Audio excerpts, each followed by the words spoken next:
Hello, everyone. Before we get started, we wanted to acknowledge that there was a technical glitch with this recording, and you may notice times where the audio and the video are out of sync. We're so sorry that this happened, and if you'd prefer the audio-only version, please click the link on the screen. We hope you enjoy this episode.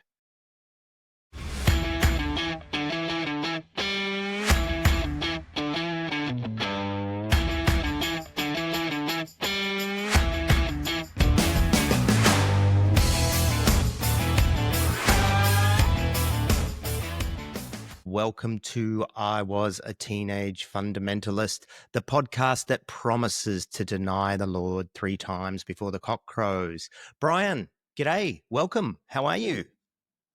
I am very good. I'm very good. I have woken up with a bit of a clogged up head though, so that may come across in the way that I'm talking today. And I don't mean metaphorically. I mean literally. I'm a little bit clogged up. Yeah, is that why you arrived at the podcast recording at 3 minutes past the scheduled start time? That was actually an old dog issue. Let me just say that. Cleaning up after a very, very old dog. Okay, so, and how is Michelle? She's well? Yes, she is well. Yes, this old dog needs to go over the rainbow.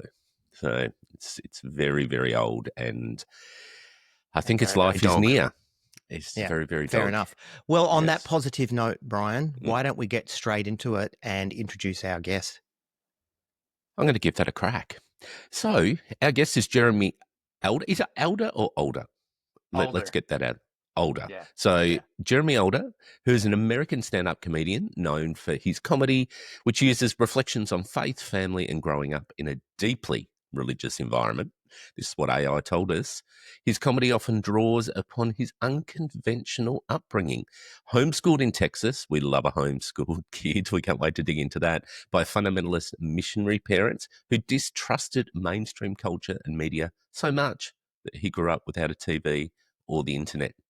But before venturing into comedy, Jeremy was a preacher, which is we're going to love this story that you're going to come up with, Jeremy. So looking forward to it. You studied philosophy at the University of Texas and later attended Duke Divinity School. So a lot of cred there. So feeling creatively stifled after leaving ministry, he began performing stand-up at age 35, starting with local open mic nights in North Carolina. Jeremy, welcome to I Was a Teenage Fundamentalist. Thank you. That guy sounds fascinating. Completely wrong. 100% wrong. Not me. That is absolutely not me, but I would love to hear that guy on a podcast for sure. Well, let's see if we can get him on. In the meantime, we'll have to just put up with you. So how did it do? How did AI do in its scrounging around the internet to find the bits and pieces of your life? Did it put it together properly? Honestly, it was pretty accurate. Kind of scarily so, because I know I haven't published that much information about myself. So it's pulling, at least not in one place. So it's pulling from a lot of different things. You haven't published, Jeremy, but they have.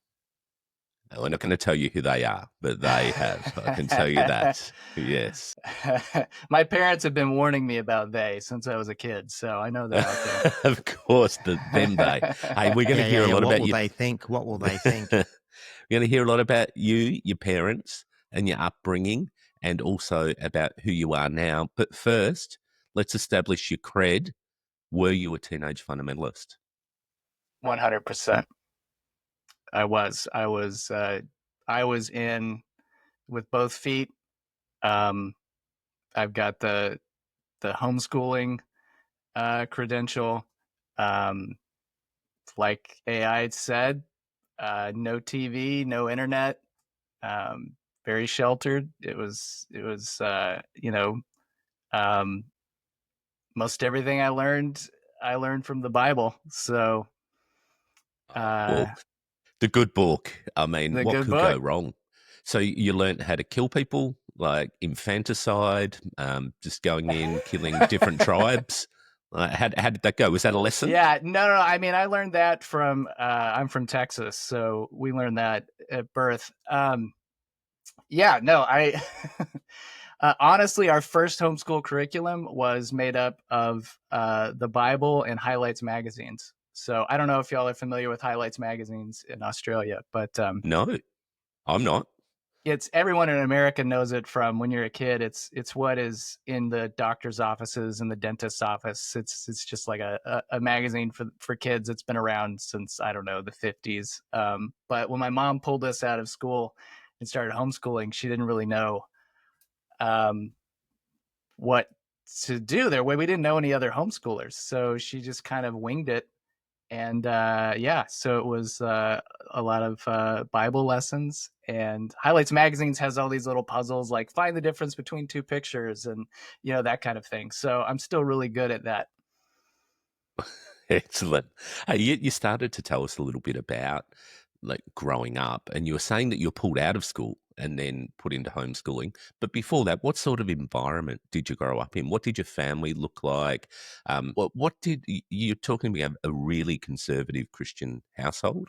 Give us a picture. Not initially. So my parents got born again when I was 4 or 5 years old. Prior to that, I think we were pretty normal, lower middle class family. I mean, I remember having a TV. I remember being a huge Michael Jackson fan when I was a kid.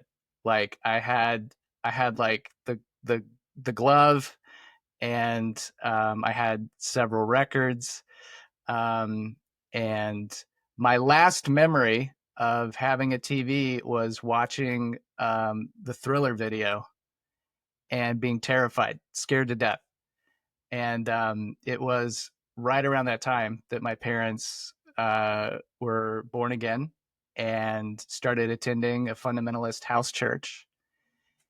And we got rid of our TV, and there was no internet at that time, so we didn't have to get rid of it. But got rid of my records, got rid of anything that was tainted by secular, quote unquote, culture.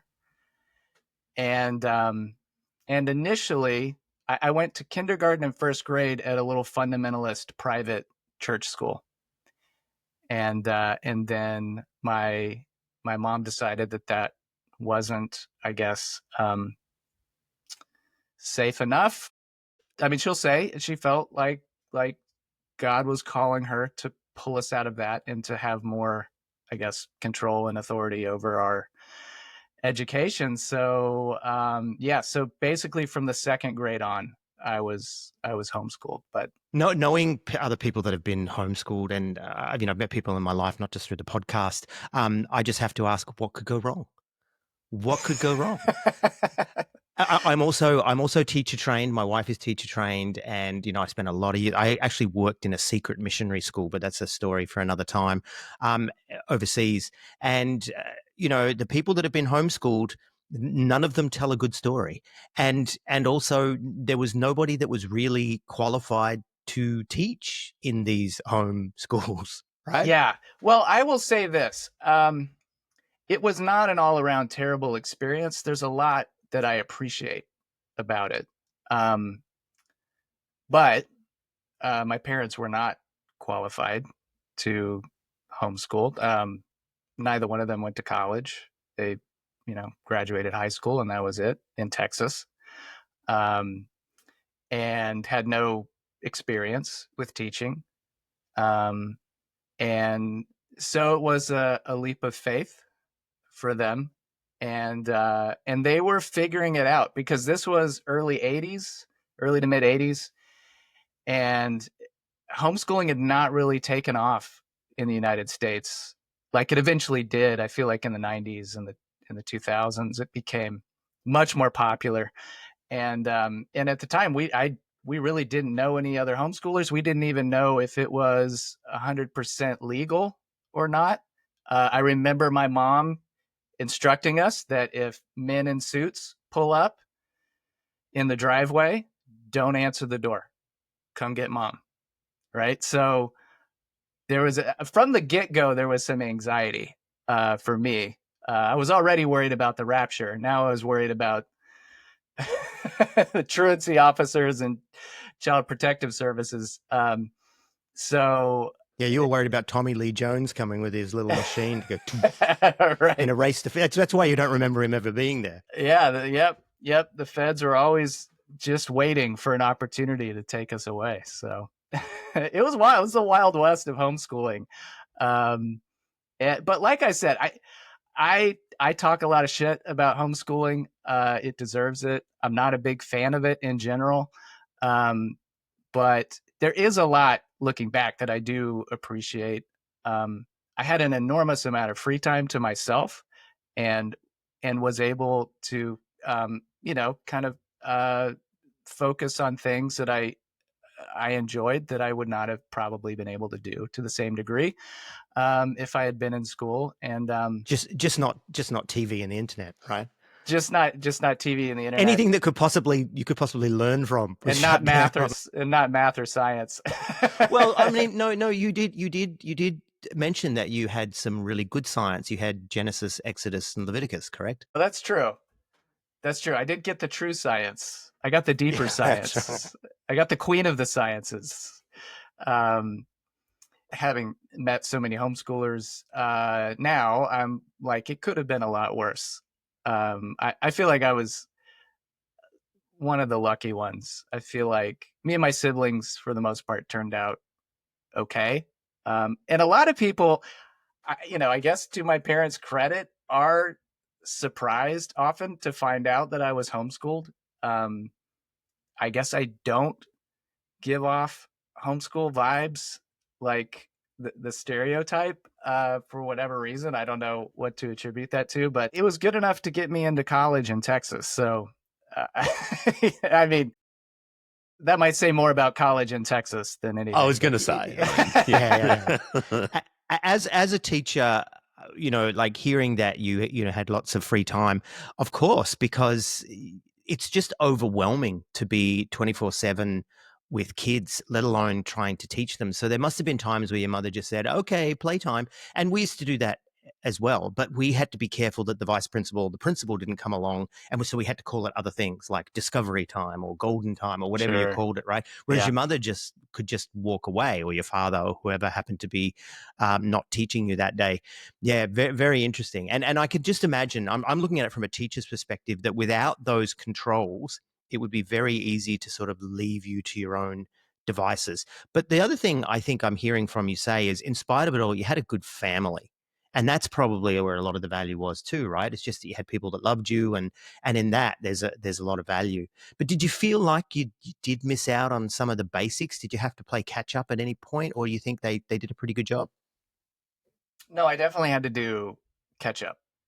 I think I'm still catching up in some ways. Yeah. So like when I got to college, I definitely felt some inadequacies in, like, mainly in math and science, but also just like I didn't have the same kind of cultural knowledge that other kids my age had. Like I just had so little exposure to pop culture, whether it was television, music, movies, or just whatever was in the zeitgeist. I just didn't have it. Yeah, the cultural touch points, I would imagine. And look, that's true for a lot of us that were in church too. We lost some of those cultural touch points, sure. But I guess for you it was sort of compounded. Yeah, it was. But I mean, I feel like I caught up pretty quick. So it was a little bit of a culture shock. But I also felt like when I first kind of got out of the house and went to school, I wasn't embarrassed. I kind of had I was raised to be a culture warrior.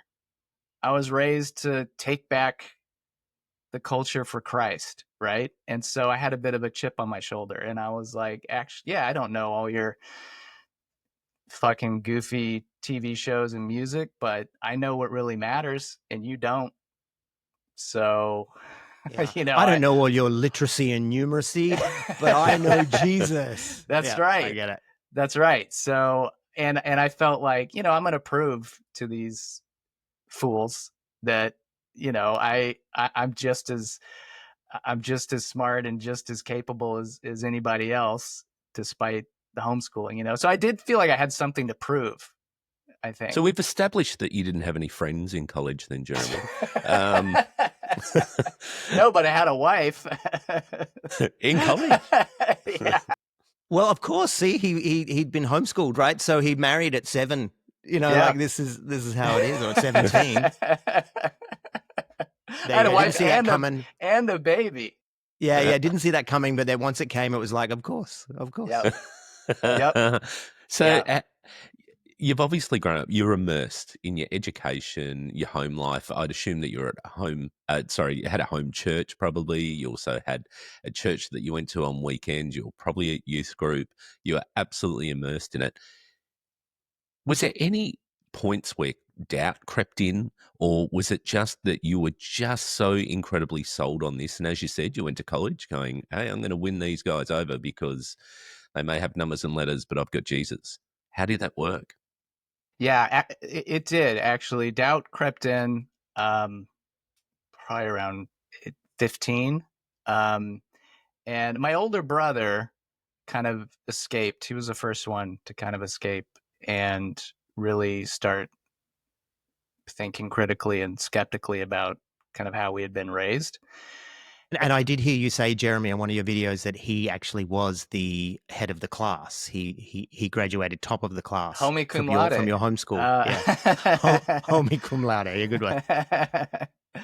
Yeah. So that started, and he would talk to me about stuff. And so I definitely started having doubts. And then once I got a car when I was 16 and a job, and I was able to start like listening to the radio and stuff. And do y'all remember the Bible Answer Man? I don't know if y'all had Hank Hanegraaff down in Australia. Yeah, Hank Hanegraaff. Yeah, he published all those anti-cult books, and he was very much an apologist. And he was an apologist.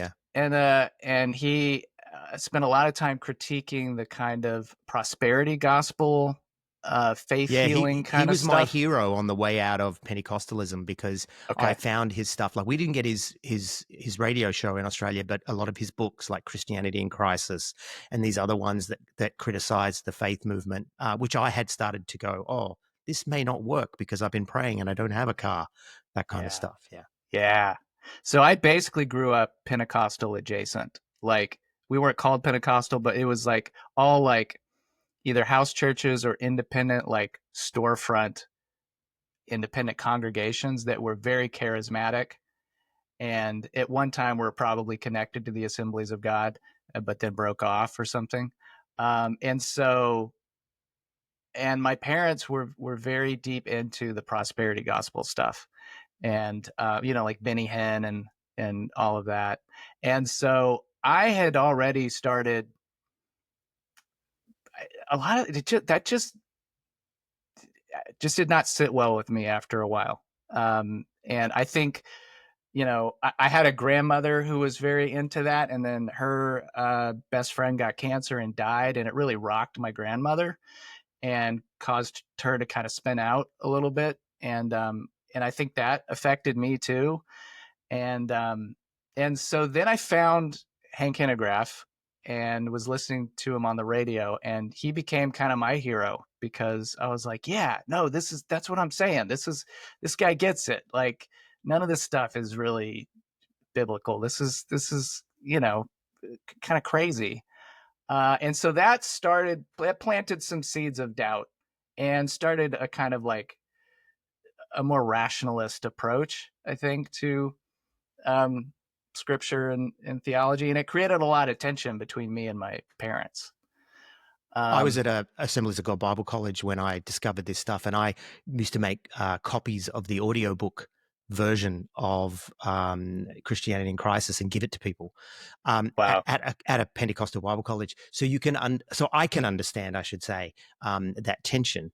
Because and my then what to become my wife no longer. Her parents were right into it, and I'm running around telling everybody this is garbage, So I can totally relate to that.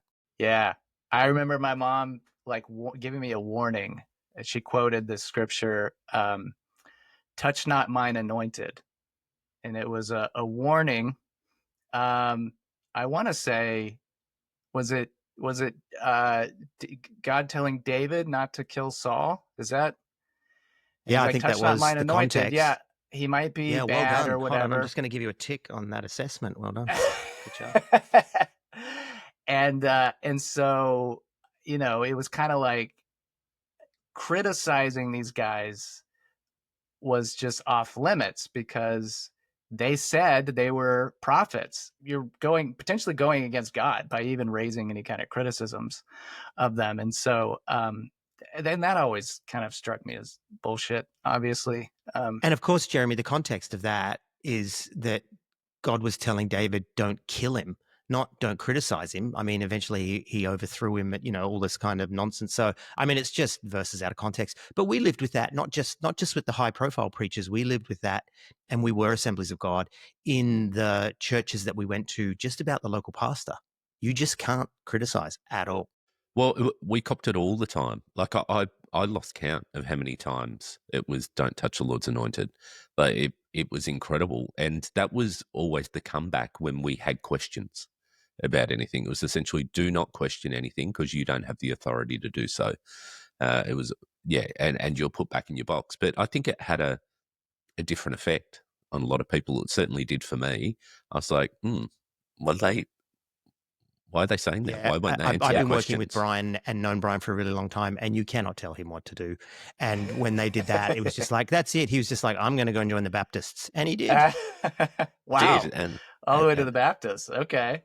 I think it had a yeah, similar effect on me. It made me mad. And I was like, no, I know the Bible better than these guys.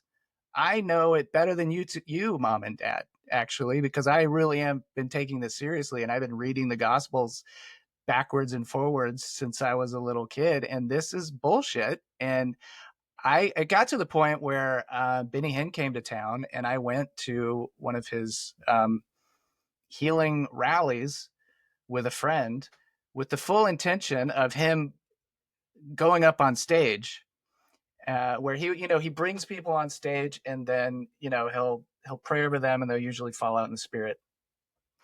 And my plan was I was going to flip things around, and I was going to lay hands on Benny Hinn. And my hypothesis was the show must go on. And so he was going to fall out in the spirit. Right. And then I was going to be able to say, look, it's all bullshit. Right. It's all fake. I don't have any special spiritual power. Right. And then there was such a long line. I never got up on stage. I was in line for like 2 hours, and I never made it onto stage to test my hypothesis. But I was ready to take these guys down. I was pissed, and I think that's what I carry from fundamentalism is this kind of this anger, I think, at just the abuse of the Bible and of the person of Jesus and theology to manipulate people, to fleece people, to control people. And it still pisses me off. And that started when I was 14 or 15. Well, Jeremy, you're on the right podcast. Welcome. Welcome. Don't know how many podcasts like ours you've been on. I'm sure there's been a few, but nevertheless, welcome. Welcome, brother. Wonderful. It's good to be around some more angry brothers. More angry middle-aged white men. That's what we need. Yes, absolutely.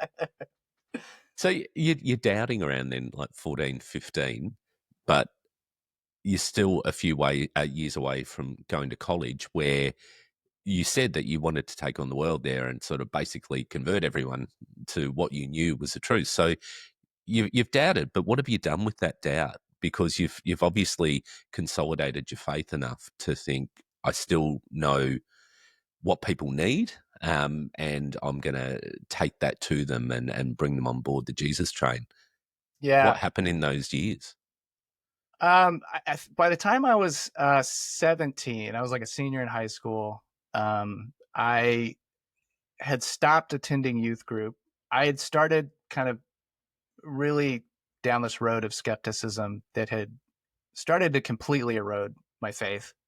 And I was kind of in this agnostic phase. And I dropped out of youth group, not because I was sure that it was wrong, but I just wasn't sure I believed it anymore. And I remember telling my youth pastor, like, I just didn't want, I was kind of one of the leaders in the youth group. A lot of kids looked up to me.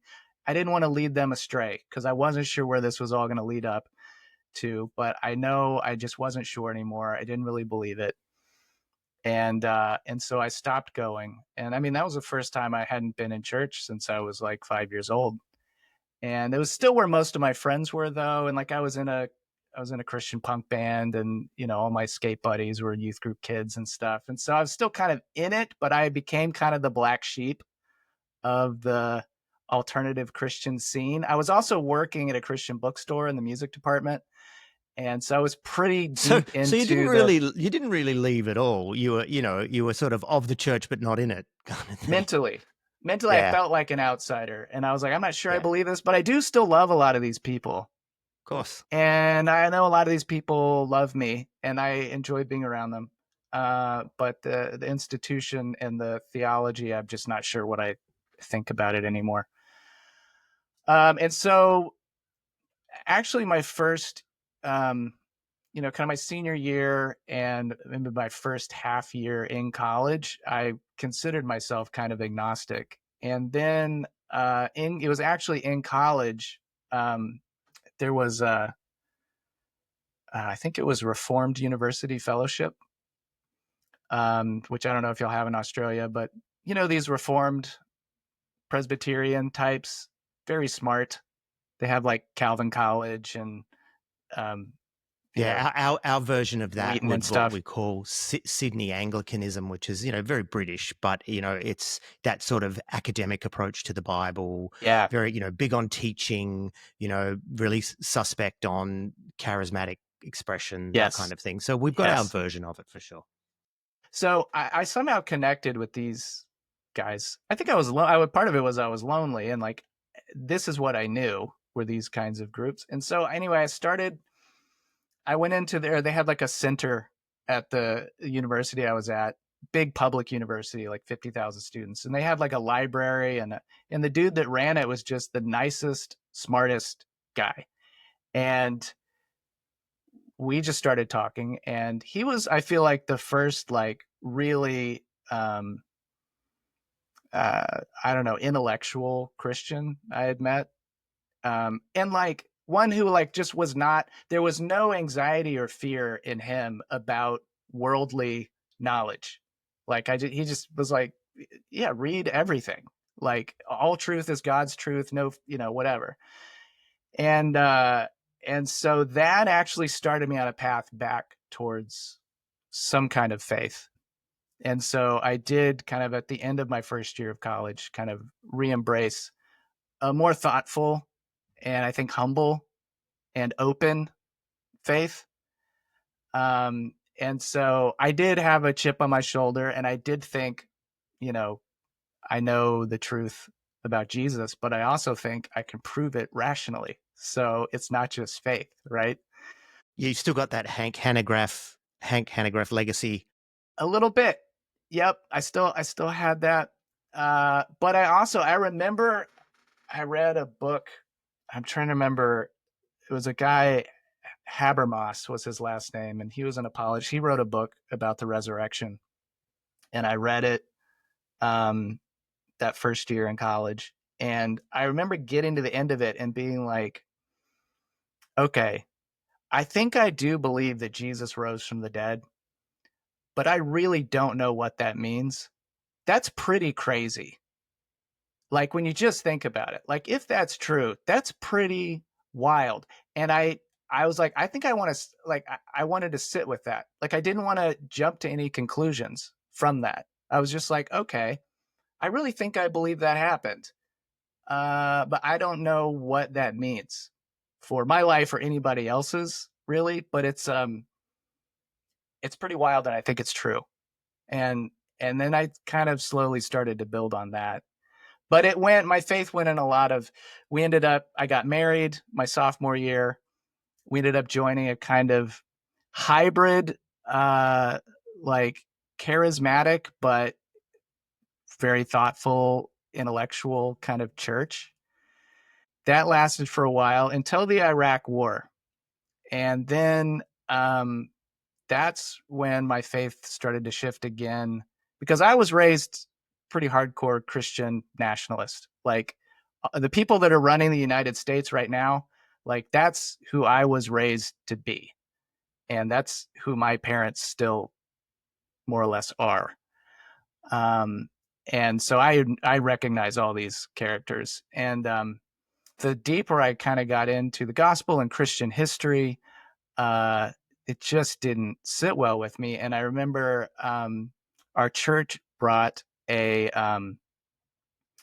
dude who was a chaplain for the military who had been over in Iraq to speak at our church. And they introduced him and talked to him about how he talked about how it was God's way of opening up opportunities to bring Christ to the Iraqis. And I was like, holy shit. I stood up. I didn't leave. I sat back down. My wife put her hand on my shoulder, but I was like, done. I was like, okay, this is crazy. I can't, this is so far from what I understand all of this to be about. Although by that stage, Jeremy, you must have known that white people taking weapons into the Middle East in the name of Jesus was not a new thing, right? I was learning it. You got to understand, when I grew up, Christian history started with the Azusa Street revival in the early 20th century. I did not know anything prior to that. I was just learning it in college. Like I read Augustine and I was like, whoa, this guy's been thinking about this stuff for way before I thought, So I had, at that point, had started to learn about some of the history of colonialism and all of that. And yeah, so that was not sitting well with me. And that started me down a journey to kind of a leftist form of faith that, is probably still close to what I would identify with now. What did that do for your relationship with your parents? Like you said that even to today, they're Christian nationalists. What are they thinking of their son? My mom and I didn't talk for a while after the 2016 election. So it's put a lot of strain. It's better, but I think it's partly because we just don't talk about it. But it's, I don't know. I've made it really clear kind of what I think and where I'm coming from, and they've made it clear what they think, and we're kind of just at this impasse.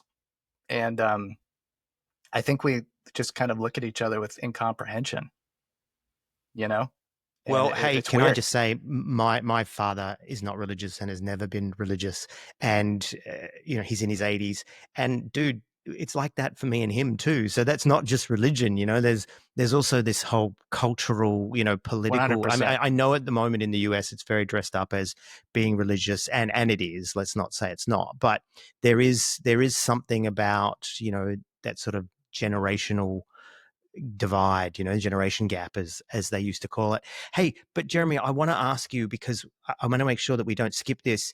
You did become a preacher for a period of time. So tell us, where does that fit in, and what kind of preacher were you, and did you meet Hank Hanegraaff? I did in high school. I did. He came to a church in San Antonio, Texas, where I grew up, and I went, got him to sign a book, and I did get to meet him and see him speak. So, yeah.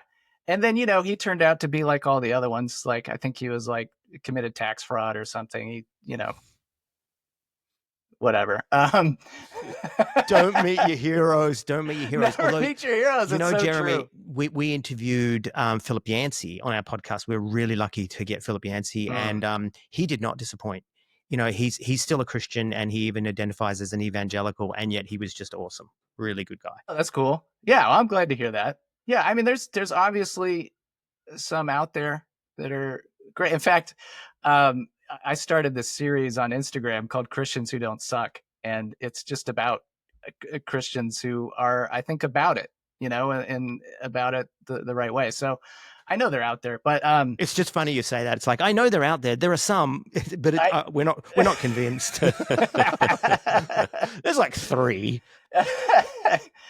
And I say that not self-righteously. I don't think I'm good at this. I think, really being about whatever Jesus was about is really fucking hard, and very few people pull it off. And the ones who do pull it off well get killed. So, I'm not that brave.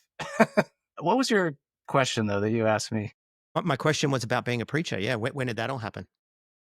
So after I graduated college and I was kind of going down this lefty Christian kind of path, I ended up deciding to go to divinity school. I was a fan of this guy, Stanley Hauerwas, who's pretty well-known theologian in the United States, a longtime critic of Christian nationalism and fundamentalism. And I had all these questions. Like, I was not done. I was a philosophy major in college. I didn't have like a career path. I thought maybe I'd be a teacher or a professor. I was really just like, when I got out of homeschool and I realized how big the world was and all this interesting stuff out there, I just wanted to learn everything, right? And so I still had all these unresolved questions that I wanted to work out, and seminary kind of made sense. I went to seminary not with the plan of like getting ordained necessarily. I wasn't sure what I was going to do. I thought maybe I would teach, go on and do a PhD or something. As part of the program I was in, you had to do some like church internships, and we lived in an all black neighborhood in Durham, North Carolina, and we lived next door to a Black Baptist church. And that's where I started attending. That's where I did my internship. And that's where I ended up getting licensed to preach. I was in the Black church. And that, I felt, and I still feel pretty strongly, that if there's any like ounce of faithfulness to the gospel in the American church, it's to be found in the Black church. And so I wanted to be there. And so that's where I first started preaching. And then after graduating, I never took a job in a church. I worked for a couple of different nonprofits, but I ended up from the Black Baptist church to the Mennonite church, and joined a progressive Mennonite church where I was on their kind of regular preaching rotation. Because the way the Mennonites did it, or at least our congregation, there's no like senior minister. We had like one kind of part-time pastor, and then she kind of put together like a teaching, preaching rotation of lay people. And so I would preach regularly in my church, but not as a member of the staff, just as a kind of a lay preacher. It's interesting, Jeremy, that you're telling this, because Brian and I have very similar stories in the sense that we were, super fundamentalist, hyper Pentecostal. Then we sort of moved into what I call the evangelical left here in Australia, which became very much a focus on caring for the poor, that sort of stuff. But it was still theologically conservative, at least where I was at. But Brian moved into, and I'll let you speak, Brian, but Brian moved into a more progressive theology as well, whereas I sort of came to the end and went, nah, I'm done with the whole thing. Brian spent a lot more time in that sort of progressive space, so we can really relate, and a lot of our listeners will relate to that as well. And a lot of our listeners still have a faith. It's not that we're staunch, hardcore atheists. We may be in our own beliefs, but that's just not how we live. We're all about being inclusive. So yeah, we're really resonating with your story, because I think it's a lot of people's story. But for me, I think my search for progressiveness was many last-ditch efforts in a row of trying to hold on to a faith. So I was building my own, I think, to a degree. So I would latch on and I would pull together different parts of there's no literal hell, resurrection, that didn't happen. So I was piecing all that together until it got to that point where I was like, actually, I don't actually believe any of those fundamental beliefs that you need to call yourself a Christian.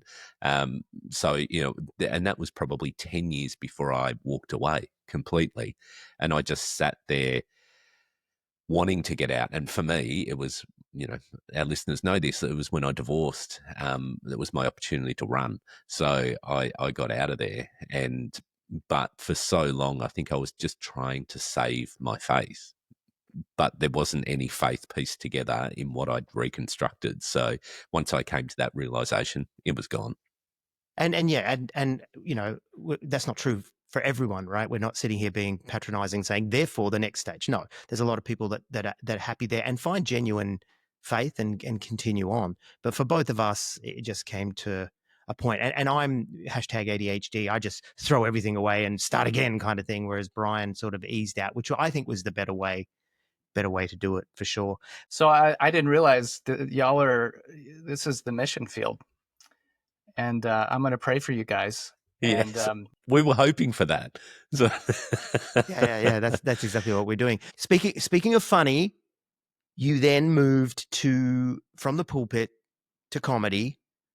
Was there a particular moment when you realized, hey, this pain is funny, and made that? Yeah, your when shtick? I got divorced. It's a theme. Yeah, it's a thing. It's a theme. I think the church that I was a part of at the time didn't know how to support someone going through that. It was taking more from me than I was getting from it, and I was in a very just bad, fragile state. And so I stopped going, and then just didn't go back for years. I didn't go back to church, and so I was divorced. We have 4 kids, and it was a dark time. It was also a time where there was like just all of this space that I wasn't used to having, because I would go like a whole week without my kids, and I was just alone, and that's not good. And so I started,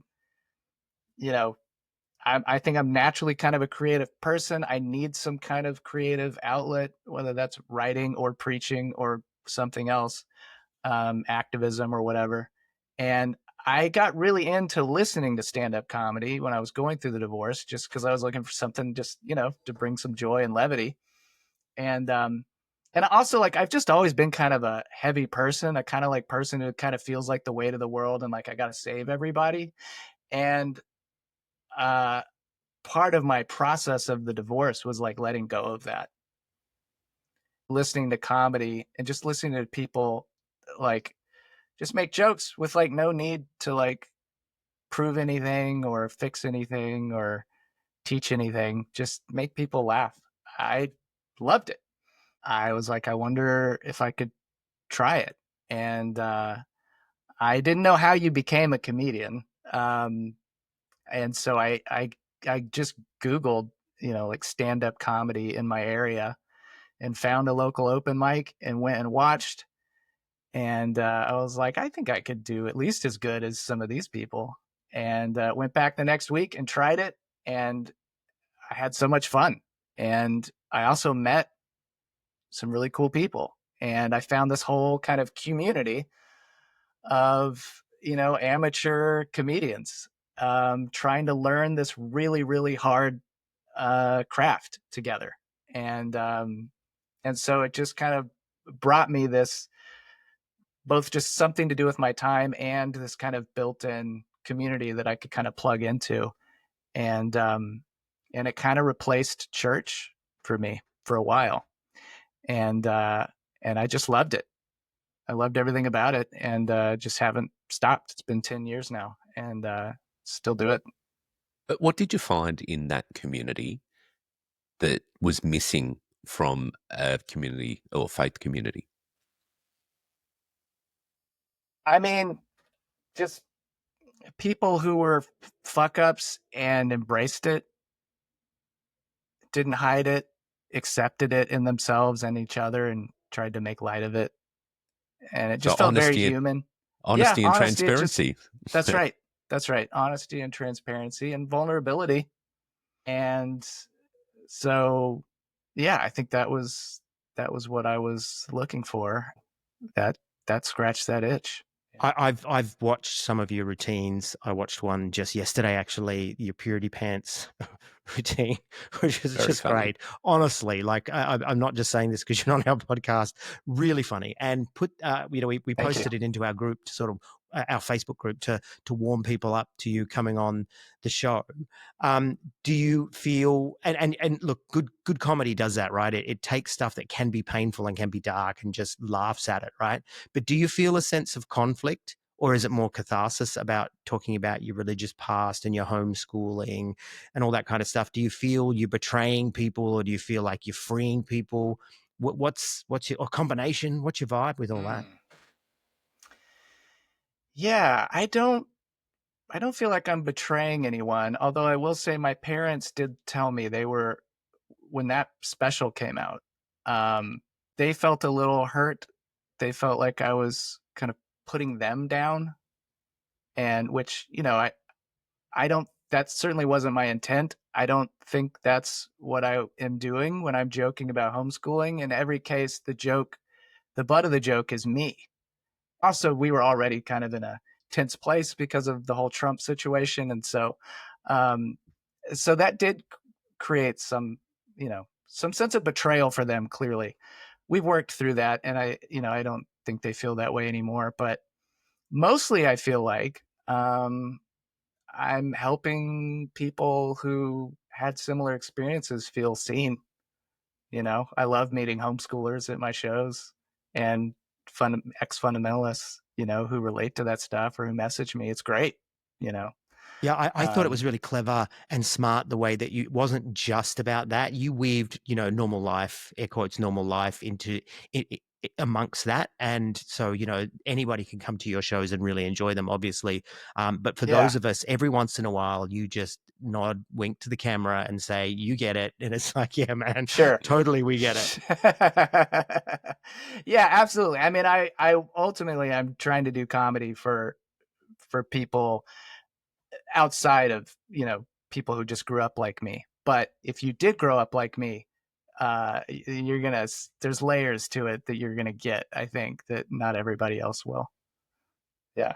I laughed so much yesterday. I sent Troy one of your clips as well, but I, I just it's really clever comedy, and I love clever comedy, but it's also comedy quite often comes from a place of darkness. And it comes from a place where you're trying to process out loud. Do you find that yourself, that you're trying to process the darkness within? Yeah, definitely. Especially when I first started, and I was a very different style of comic when I first started, because I was in a lot of pain at the time, and I was processing all this stuff, my divorce and growing up the way I was raised and all of that. And so I was really leaning into the darkness pretty heavy. And I've lightened up quite a bit as I think, kind of processed and healed from that. And I'm just in a better place overall. And also, I realized just doing comedy long enough that people don't want to hear you working through all your shit all the time. It's too much.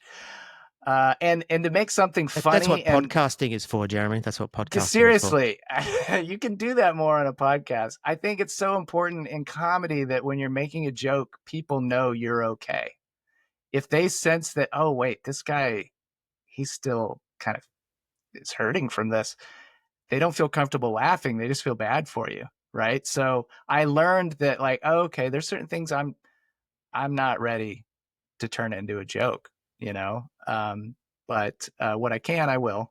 And so, yeah, I did use it to process uh, through stuff, and it was very helpful. Even the stuff that I don't do anymore, turning it into jokes, even if they're just for me, is helpful. It was interesting because you're very self-deprecating, you make jokes at your own expense. And like when you said, but I was the butt of these jokes, and you were, I really saw that. I didn't feel that you were putting your parents down at all. But watching that, you put down being from Texas, you put down being homeschooled, you put down being fundamentalist. Do people, how do you feel when people come up and want to get on board and keep putting you down, like, or do you sort of think, no, sorry, that's not how this works. I get to do it, but you don't, kind of thing? A little bit, because I think people misunderstand. Like, that's all. I joke about that stuff because deep down, I love it.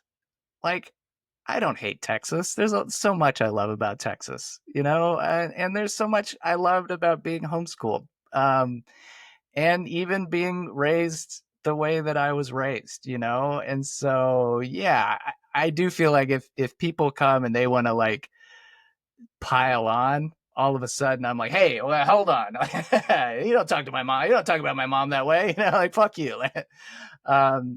Yeah. So, it's like I talk shit about the United States all the time, but when we're in the Olympics, like I'm all for it. So, or when the Australians start doing it, yeah, it's a different thing. Right? Right. That's right. Yeah. So, yeah. So I think people misunderstand, but, that's fine. I mean, I love talking to people after shows, and yeah, I mean, I hear all kinds of wild stuff from people. So is your comedy a full-time gig now? Is this what you do? It's getting there. It's getting there. It's a long road. It's not quite full-time yet. Thankfully I have a wife with a good job, and I've put together enough of an income for myself doing things here and there to supplement, but that's the goal. And, we'll see. Yeah. Making it full time when you're a dad of 5 is a whole other thing than making it full time when you're a single guy with no responsibilities. You know what I mean? So it's been a long journey to get to near that. You sound like you've still got some semblance of faith. Is that correct? Yeah, I think so. It's kind of come trickling back. Okay, well, it's been great talking with you, Jeremy. Thanks for being on the podcast. Yeah. But what's that look like for you? I mean, you've talked a few times about stepping away from the church, basically having a trial separation, then you get back together, and you've done that a couple of times. And you talked about deconstructing your faith. And I think to a large degree, you were talking about deconstructing a lot of your upbringing and that fundamentalist stuff, and then completely walking away and then coming back. And, that it seems to be a bit cyclic. Where are you at now in that cycle? And what does it look like? What are your belief systems? Is it a strip back Jesus, or is it, what's it look like? Ooh, I'm still kind of figuring that out, I think. I think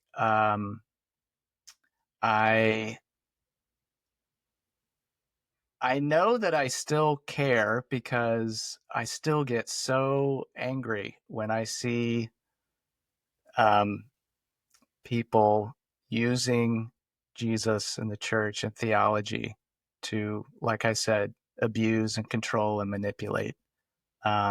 Because I'm like, no, there's actually something really good and precious and beautiful there that you are desecrating. And fuck you. I'm not going to let you do that to this. So, I think my faith right now is mostly anger, and still processing what that means. But I'm like, if I can use what I know and what whatever kind of remnants of faith that I have to combat this just monstrosity of white evangelicalism in the United States that is literally not just destroying the United States, but expanding into destroying the world. I want it to do it. Speaking like this, you must be very popular in Texas. I know there are sort of liberal centers even within Texas, and I know I've heard, and correct me if I'm wrong, that Austin, for example, is this city that's just coming alive, and people from outside of the South are saying Austin's great. So it's not one thing to sort of tar the whole state with this sort of stereotype, and for what it's worth, and you may not be one yourself, and it's okay if you're not, but I'm actually a Dallas Cowboys fan, have been since I was about 9 years old. Wow. And okay. Yeah. And so I look at that, they get down, they kind of take a knee and they pray. And, I hear, like, my wife and I watching the Dallas Cowboys cheerleaders, documentary series on Netflix, and they're talking about the Holy Spirit and stuff, and it's just like, oh, shut up, don't ruin, my team with all this talk. So it goes on, yeah. But it's not all like that, is it? I mean, for us outside, it's not just a ubiquitous full South. There are pockets of and places where people think like you. Yeah, for sure. Absolutely. And I mean, in my opinion, the Dallas Cowboys are the number one reason not to believe in God. Especially at the moment, yeah. Because Yeah. God won't take Jerry Jones. God, take Jerry Jones. I know, right? Right. So there are pockets in the South, and I think that's kind of who I most would like to connect with, I think, through my comedy and whatever I'm trying to be about. Because it's the South is not a monolith, and there's a lot of stereotypes about us, and they're not all true. And I think what we're seeing right now, and I pray, and I really is the last gasps of a dying evangelicalism in the United States. Like, I think young people are leaving en masse from the evangelical church, and so I don't think it has much of a future if it doesn't radically change. And a lot of those people who are fleeing and kind of pushing it to be something else are in the South. I think it's either going to change or die. I kind of hope it dies. I think that's what it needs to happen, but we'll see. Yeah, it's almost as if the moral majority has become the vocal minority. Sorry, Brian, ADHD. I talked over the top of you. Keep going. Blame ADHD. Just say I spoke over the top of you. It's just a character flaw. That's right. That's right. But I think comedy too it holds up a mirror of the absurdity of things. Is that something you hope from your comedy too, that you can hold a mirror up to people and go, hey, I'm joking about this shit, but this is how fucked up it is. Like, listen to how you sound. This is your reflection. Do you often get pushback from people going, hey, stop taking the piss out of us? This is really, really personal. Yes. And how's that go? How do those conversations go with people? Yeah, it's interesting because, like, coming up, most of the comedy that I've done have been like in bars and breweries around the South, with often in like small towns, very conservative places. And in a lot of my material, I'll get into, guns and, my upbringing, and never in a mean-spirited way, but certainly in a way that, creates some tension. And it doesn't always go great, doesn't always go well. But I've kind of learned how to like find that line and, sometimes cross it and then find a way to get them back. Like, that's part of the thing I like about comedy, is it's a relationship that you're in with an audience, and there's a lot of kind of back and forth movement. And so in order to make comedy interesting, I do feel like I've got to hold a mirror up or push a line with an audience, and then see if I can get them back and get them to laugh. The best comedy is when you can get people to laugh at something they don't agree with. That's a win, right? And so that's the challenge. I also I don't think comedy is going to change the world. I don't think it ever really changes people's minds. It might open them up to a new perspective, but I have pretty humble aspirations for my comedy. I'm going to push back on that a little bit, Jeremy, because, black comedy out of America, that's really where a lot of us outside of the US understand what's going on inside the black mind and inside black communities. If it wasn't for, people like Dave Chappelle and others, and, Chris Rock and others, who actually tell us through comedy, because otherwise we wouldn't pay attention. If there wasn't something in it for us, it doesn't affect our daily life. And so there is a lot of education. There is a lot of, of eyes being opened. And can I say that my favorite comedians are the ones that have a social message embedded through their routines? And a lot of those, it's like you said about the black church. I'd argue that sort of same thing is happening with black comedy too. I mean, that's some of the best stuff out there.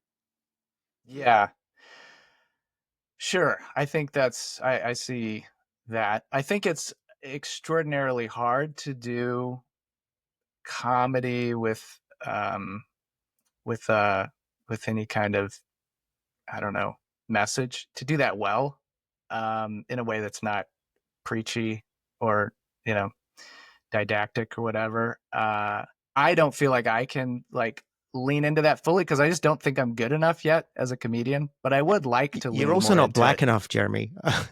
Well, obviously, I'm not that. going to talk about that.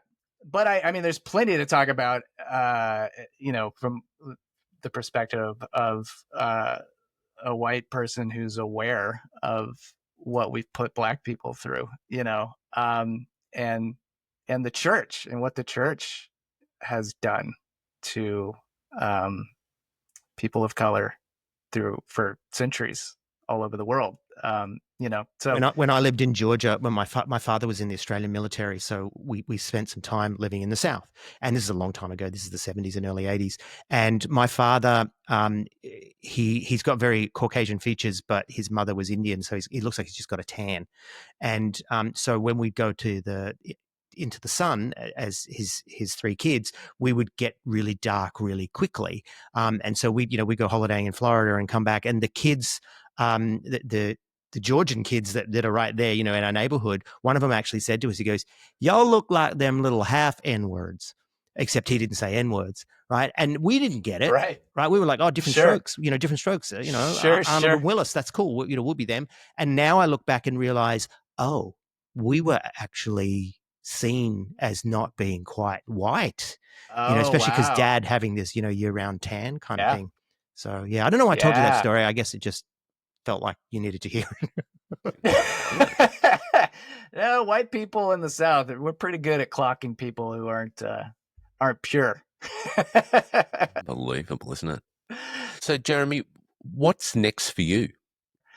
I just released an album that is now streaming everywhere, on all the platforms, and on SiriusXM. And so kind of using the momentum from that to start touring, and get to hopefully down to Australia at some point. We'll get all your links that you send us, and we'll make sure that we put it in the show notes. So folks, just scroll down and have a look at Jeremy's links. Also, Jeremy, and we can edit this out if you say no, but whatever the copyright is, we'd love to weave some of your, just a couple of clips of you into this. Yeah, that'd be great, just to show people how funny you really are. That would be really, really good. Thank you. Yeah. No, I'm also actually I'm studying social work, so I'm in a social work program right now, and so that's also part of the future. My wife's a therapist, and so Brian, I'm really feeling that yesterday's doppelganger we interviewed was my doppelganger, and this guy's yours, because I went to Bible college, and then I ended up doing a social work degree many years ago now. So I'm not a comedian though. So maybe that's my next step. That's the progression. Yeah, that's right. I can mix it up. So that's very cool. Jeremy, we'll patronize you. Thanks. No patronizing of us. Thanks. Fair. A lot about we did say this before, but a lot of our listeners still have a belief. There's a lot of people who come to the pod because they're deconstructing. They're in a bit of a journey themselves. And so we've got a really, really broad spectrum, I think, of listeners and viewers on YouTube these days. Any tips and tricks for them? Because you've been through the wars with a few bits and pieces in your life. You've obviously been divorced. You've had some trauma around that. You've really grappled with what it means to believe and what it is you believe. What would you say to people who are going through all of that stuff? What are some of the secret sauce that has helped you, I guess, with those times? I wish there was a secret sauce. You're from the South. Like, of course there's secret sauce. It feels like butter. A little butter on it. It just feels like muddling through a lot of it, and being okay with that. Like just learning to be okay with the not knowing, and don't do it alone, connect with other people, connect with podcasts like this, and ideally real life people who are kind of going through the same thing, so you can hold each other up in that, because it can be really lonely if you're leaving a religious community and having serious doubts. You can, a lot of times you'll be ostracized and cut off from friends and family and stuff. So yeah, I just think community is really important, finding that wherever you can, whether it's online or in real person, and try and keep your sense of humor. Well, yeah, use it for good, to take the piss out of yourself. That's totally fine. Yeah, I find the same, and it took me a while to get there in just being kind to yourself and knowing that even if you change, if you flip back and forward, that's okay. Like as you process things, I mean, it took me a long time to land where I landed because I think there's a lot of fear as well. So you sit there going, am I going to believe the right thing? Am I going to think the right thing? And it took me a long time to go, it's okay. It doesn't matter in the end, because whatever it is to me and whatever way I'm interpreting it in my life is okay, because that's my story. And my story doesn't have to replicate yours, because our experiences shape us. And I think coming out of Christianity for me, where there is an ultimate truth, is the thing that pushes up against that. Because you're going, I have to, but I have to land on the right thing. No, you don't. You have to land on the right thing for you. So I think that's super important. Yeah. And I think you could come to that from a faith perspective of like, look, it's not on me to get it right. Right?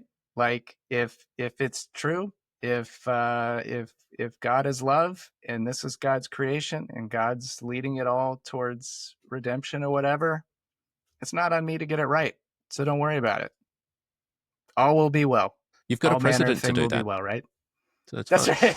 That's what the president's for. That's right. And that's Sean right. Foyt. So that's fine. He'll lead you there in worship. Well, Jeremy, we've really enjoyed having you on, and as I said, we're going to weave these comedy clips that you give us to sort of put in here so people can hear how funny you really are, because this has been a really intense conversation, and they probably don't know that yes, you are really, really funny, which is worth tuning in. I will also wish you well as you said, as you continue to grind. I guess that means something different in the US than it does in Australia, but we wish you all the best with your grinding. Might have a double meaning, but yes, grind up. No, awesome. Well, thank you again, and Jeremy, all the best with everything. All the best with your touring coming up. That's exciting that you're getting out on the road a little bit more, and I know that people will really connect with your story that you've told today, and that's what we like when people are, they've got another profile out there. Your profile is as a comedian and people see your clips, but to dig into that and know your story a bit better and know the background and some of those drivers, I think it's critical in understanding and connecting on a human plane. So thank you so much for that. Thank you for being vulnerable and opening up with that, and wishing you all the best as you go forward. Yeah, and for sure. And when you're already funny, testament to that. But when you're huge and famous, please remember we had you on the pod. Remember us. That's right. In your Christmas special, and we'll come sing a song with you. Yeah. Guys, thank you so much. This has really been a great. I've really enjoyed it. I saw a guy wearing a t-shirt that said, if Jesus had had a gun, he'd still be alive.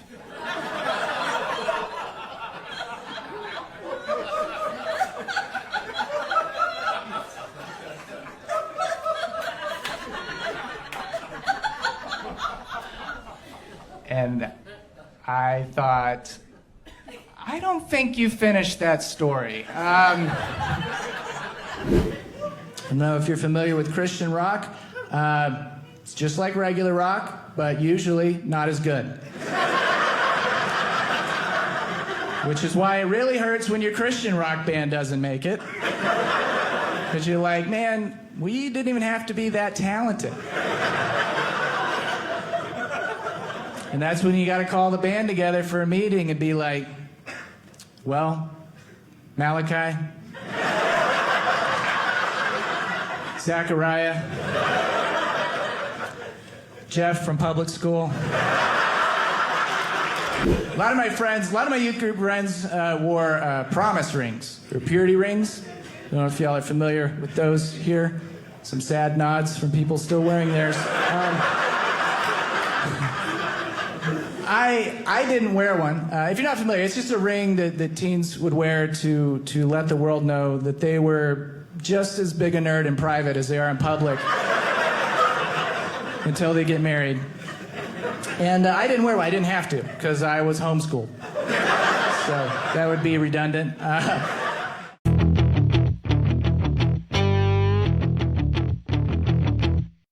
If you'd like to connect with the I Was a Teenage Fundamentalist podcast, then please see the links in our link tree in the show notes. We invite you to join our listener community on Facebook, and we're also on Instagram, X, and Reddit. Check out our merch on Redbubble. We've got t-shirts, hoodies, mugs, and all kinds of great evangelical stuff that you can wear proudly. All proceeds go to building and promoting the podcast. We want to give a huge shout out to our Patreon supporters. Subscribers get a range of benefits, including free merch, early access to episodes, access to our exclusive subscribers group, and monthly bonus content.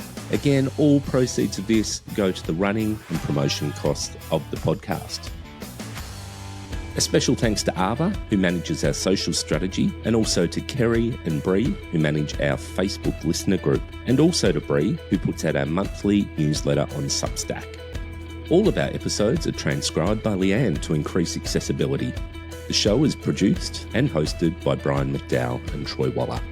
The sound engineering for this episode was done by Jonathan O'Brien. I Was a Teenage Fundamentalist is available wherever you find your podcasts.